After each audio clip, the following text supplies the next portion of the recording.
सुप्रभात बच्चों, पुनः मैं आज रस के अगले भाग को लेकर के आया हूं। आज आपको जो मैं बताऊंगा वो पहला है वीरस। जैसा कि इसका नाम ही है वीरस, जहां वीरता रूपी कार्य को किया जाता है। ऐसा कोई कार्य जो हम अपनी हद से बढ़ करके उत्साह में आकर के कर देते हैं, वही पर वीरता होती है। इसका क्या परिभाषा होगी? उचित परिभाषा पहले तो समझिए। वीरता में जहां हम अपने से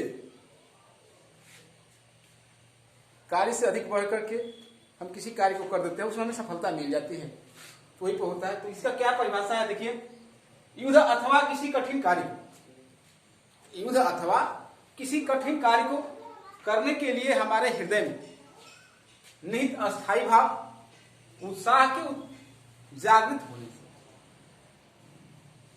जो भाव उत्पन्न होता है, उसे ही वीर रस कहा जाता है। तो ना मैं बोल रहा हूं उसको कि युद्ध अथवा किसी कठिन कार्य को करने के लिए हमारे मन में निहित अस्थायी भाव, उत्साह के जागृत होने से, निहित अस्थायी भाव, उत्साह के जागृत होने से, यह होने के प्रभाव स्वरूप जो भाव उत्पन्न होता है उसे वीरस कहा जाता है।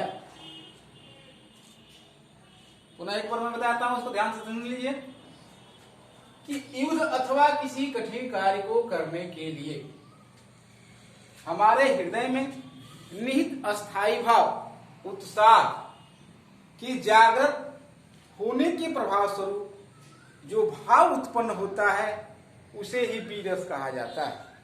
वीरस का अस्थायी भाव उत्साह होता है, वीरस का अस्थायी भाव उत्साह होता है। अब इसकी परिभाषा है, इसका उदाहरण मैं दिया हूं, एकदम आसान उदाहरण है। मैं सत्य कहता हूं सखे, मैं सत्य कहता हूं सखे, सुकुमार मत जानो मुझे, यमराज से भी युद्ध में प्रस्तुत सदा मानो मुझे। है और की बात क्या, है और की बात क्या, गौर में करता नहीं, मां मात था नितात से भी समर में डरता नहीं। यह महाभारत के उस समय का प्रसंग है जब अभिमन्यु अकेले ही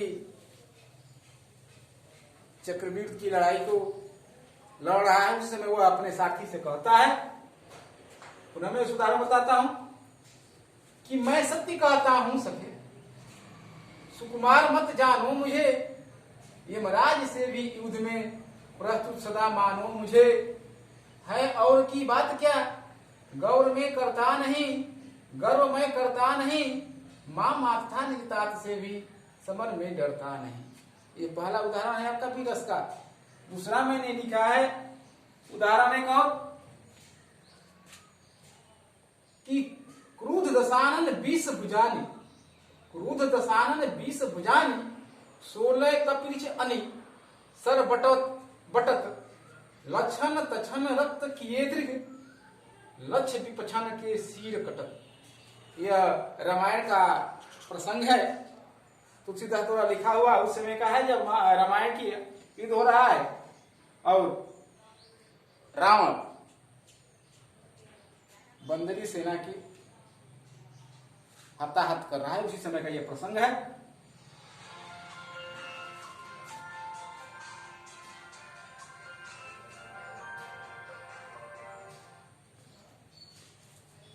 फिर से बोल देता हूं इसको।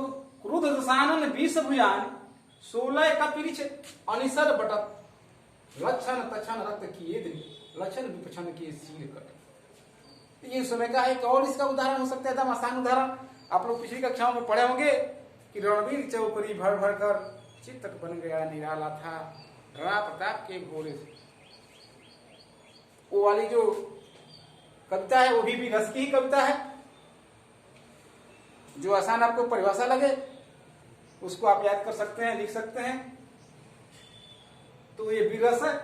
अगला जो इस रस को मैं बताने जा रहा हूं वो है शांत रस। क्या है? शांत रस। जैसा इसका नाम है, जहां हमें शांति मिलती है, जहां हमें शांति मिलती है। उससे कैसे शांति हमको मिलेगी, तो इसकी क्या परिभाषा है कि तत्व ज्ञान संसार की क्षण भंगुरता तथा सांसारिक विषय भोगों की असारता से उत्पन्न होने वाले वैराग्य से, शब्द है वैराग्य, वैराग्य से शांत रस की उत्पत्ति होती है। फिर से देखिए, तत्व ज्ञान संसार की क्षण भंगुरता तथा सांसारिक विषय भोगों की असारता से उत्पन्न होने वाले वैराग्य से शांत रस की उत्पत्ति होती है। यहाँ पर न तो किसी तरह की दुख की बात होती है, न सुख की बात होती है, न किसी से द्वेष होता है, न किसी वस्तु की इच्छा हो रह जाती है। वहीं पर वैराग्य धारण होता है, और जब मनुष्य के अंदर वैराग्य आता है तो वहीं पर उसे शांति मिलती है। शांत रस का अस्थायी भाव निर्वेद या वैराग्य होता है। पुनः फिर बोल देते हैं, ध्यान से देखिए, तत्व ज्ञान संसार की क्षण भंगुरता तथा सांसारिक विषय भोगों की असारता से उत्पन्न होने वाले वैराग्य से शांत रस की उत्पत्ति होती है। फिर मैंने बताया था कि जहां पर न किसी की दुख की बात रह जाती है, न सुख की कल्पना रह जाती है, न किसी से द्वेष रह जाता है, न किसी वस्तु की इच्छाएं रह जाती है, वहां मनुष्य वैराग्य धारण कर लेता है और उसे शांति की प्राप्ति होती है। वही शांत रस होता है। शांत रस का अस्थायी भाव निर्वेद या वैराग्य होता है। इसका मैंने उदाहरण दिया हुआ है, कबहु कहो यही रहनी रहोगे, कबहु कहो यही रहनी रहोगे, श्री रघुनाथ कृपाल कृपाते संत स्वभाव कहोगे, जथा लाभ संतोष सदा काहु सो कछु न चहोगे, परहित निरत निरंतर मन क्रम वचन नेम निबहोगे। शांत रस की परिभाषा है यह, उदाहरण है यह शांत रस का। कबहु कहो यही रहनी रहोगे, श्री रघुनाथ कृपाल कृपाते संत स्वभाव कहोगे, जथा लाभ संतोष सदा काहु सो कछु न चहोगे, परहित निरत निरंतर मन क्रम वचन नेम निबहोगे। यहाँ शांति की प्राप्ति होती है। दूसरा इसका उदाहरण मैंने दिया है, मन मस्त हुआ फिर क्यों डोले, मन मस्त हुआ फिर क्यों डोले, हीरा पायो गांठ गठियायो, हीरा पायो गांठ गठियायो, बार बार बाको क्यों खोले। देखिए, मन मस्त हुआ फिर क्यों डोले, हीरा पायो गांठ गठियायो, बार बार बाको क्यों खोले। इसे तत्व ज्ञान की प्राप्ति हो जाती है, उसे संसार ज्ञान की कोई चीज ही नहीं रह जाती, तुच्छ हो जाती है उसके सामने। तो ये आज मैंने आपको बताया बीरस, शांत रस। पुनः एक बार मैं इसको अभ्यास करता हूं, पुनः एक बार देख लीजिए। मैंने बीरस बताया था, यानी युद्ध अथवा किसी कठिन कार्य को करने के लिए हमारे हृदय में निहित अस्थायी भाव उत्साह की जागृत होने के फलस्वरूप या जागृत होने के प्रभाव स्वरूप जो भाव उत्पन्न होता है उसे बीरस कहा जाता है। बीरस का अस्थायी भाव उत्साह होता है। इसका मैंने दो उदाहरण दिया हुआ है। एक उदाहरण है, मैं सत्य कहता हूं सके, सुकुमार मत जानो मुझे, यमराज से भी युद्ध में प्रस्तुत सदा मानो मुझे, है और की बात क्या गर्व मैं करता नहीं, माँ माता निज तात से भी समर में डरता नहीं।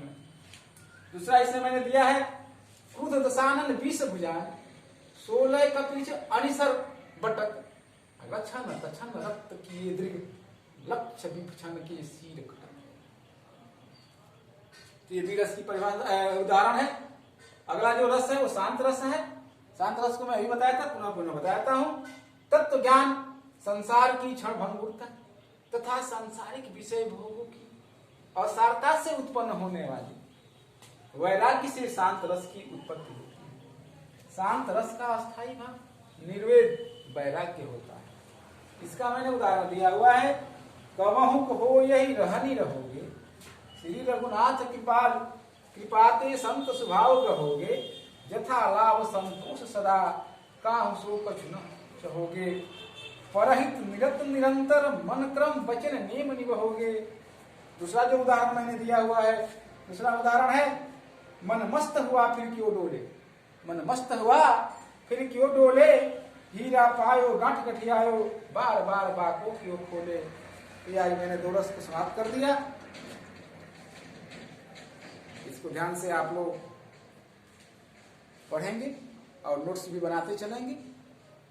फिर मैं अगली कक्षा में आपसे मिलूंगा।